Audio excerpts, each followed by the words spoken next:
PM Modi से मुलाकात के बाद बीजेपी ने नीतीश के लिए खोल दिए एनडीए के दरवाजे। शाह के तेवर भी नीतीश को लेकर हुए नरम, अब लालू निशाने पर। पत्रकारों के बायकॉट मामले में नीतीश ने खुद को किया इंडिया से अलग। क्या नीतीश कुमार की वापसी के लिए बीजेपी ने अपने दरवाजे खोल दिए हैं? क्या पीएम मोदी से नीतीश कुमार की मुलाकात के बाद दोनों के रिश्ते पटरी पर लौटते दिख रहे हैं? क्या नीतीश कुमार एक बार फिर एनडीए में वापसी कर रहे हैं?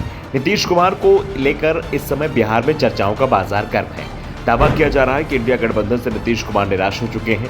उन्हें उम्मीद थी कि इंडिया गठबंधन की ओर से उन्हें पीएम पद का उम्मीदवार घोषित किया जाएगा, और पीएम उम्मीदवारी नहीं भी मिली तो कम से कम उन्हें इंडिया गठबंधन का संयोजक जरूर बनाया जाएगा। लेकिन नीतीश कुमार की सभी उम्मीदें टूट चुकी हैं। उन्हें इंडिया गठबंधन में कोई भाव नहीं मिल रहा है। हालात तो ये हो गए हैं कि पूरे के पूरे गठबंधन को कांग्रेस ने हाईजैक कर लिया है। सिर्फ पटना की बैठक में नीतीश कुमार की सुनवाई हुई, उसके बाद उन्हें साइडलाइन कर दिया गया। मुंबई पहुंचते पहुंचते तो नीतीश कुमार को भी एहसास हो गया था कि अब उनके लिए करने को ज्यादा कुछ नहीं बचा है। अब ना तो उनकी सीएम पद की कुर्सी सुरक्षित दिखाई दे रही और ना ही पीएम पद दिखाई दे रहा है। नीतीश को भी एहसास हो चुका है कि लालू यादव सिर्फ लोकसभा चुनाव तक का इंतजार कर रहे हैं, उसके बाद वो बड़ा खेल करने की तैयारी में है। तो दूसरी ओर बीजेपी ने भी नीतीश को लेकर नरमी दिखानी शुरू कर दी है। नीतीश को लेकर बीजेपी में सबसे ज्यादा मुखर रहने वाले अमित शाह के सुर भी अब नरम पड़ते दिखाई दे रहे हैं। हर बार नीतीश के लिए तीखे शब्दों का इस्तेमाल करने वाले अमित शाह अब नीतीश पर बेहद सदी टिप्पणी कर रहे हैं। निशाने पर नीतीश से ज्यादा लालू और तेजस्वी यादव दिखाई दे रहे हैं। संकेत मिल रहे हैं कि बिहार में कुछ बड़ा होने वाला है। शाह पिछले कुछ दिनों से 6 बार बिहार आ चुके हैं। पिछली हर सभाओं में वे नीतीश कुमार के बारे में कहते थे कि उनके लिए एनडीए के दरवाजे बंद हो चुके हैं। आश्चर्यजनक ढंग से इस बार उनकी जुबान से यह बात नहीं निकली। उन्होंने नीतीश पर तंज कसने की जगह सलाह दी।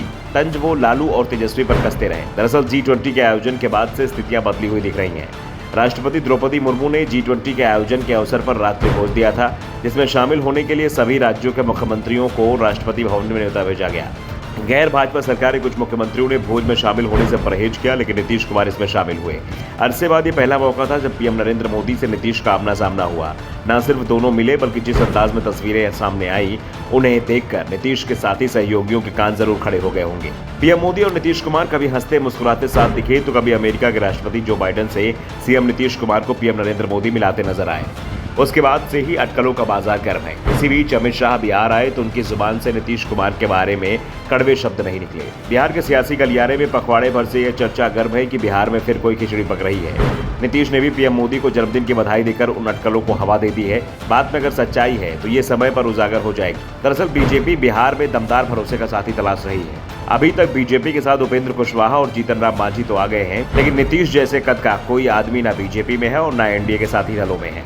बीजेपी ने अपने लिए लोकसभा की 40 से 30 सीटें रखने का फैसला किया है। राजनीतिक जानकारों का मानना है कि बीजेपी अपने लिए 30 सीटें इसलिए रखना चाहती है कि देर सवेर अगर नीतीश कुमार साथ आए तो उन्हें सीटों से संतुष्ट करने में कोई कठिनाई ना हो। साल 2019 में नीतीश जब भाजपा के साथ में थे तो उन्हें हिस्से में भाजपा के बराबर 17 सीटें मिली थी, जिनमें 16 पर जेडीयू ने भी जीत दर्ज की थी। Bureau report, the such India.